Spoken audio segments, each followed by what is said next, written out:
বিশেষ সংবাদ লৈ পানীদিহিং বাৰ্তালৈ আপোনালোকক স্বাগতম জনাইছোঁ। অসমৰ বিভিন্ন ঠাইত বানাক্ৰান্তসকলক সহায় কৰিবলৈ বহুতো লোক আগবাঢ়ি আহিছে।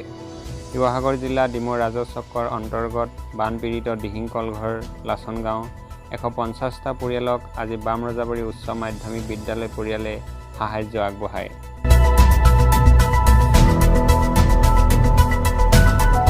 আৰু কৰ্মচাৰীবৃন্দই আমাৰ বান বিধ্বস্ত এলেকা বিশেষকৈ দিহিং কলঘৰ আৰু লাচন গাঁৱত প্ৰায় 150 ঘৰত আমি বান সাহায্য হিচাপে কিছু সামগ্ৰী আমি আজি বিতৰণ কৰিছোঁ।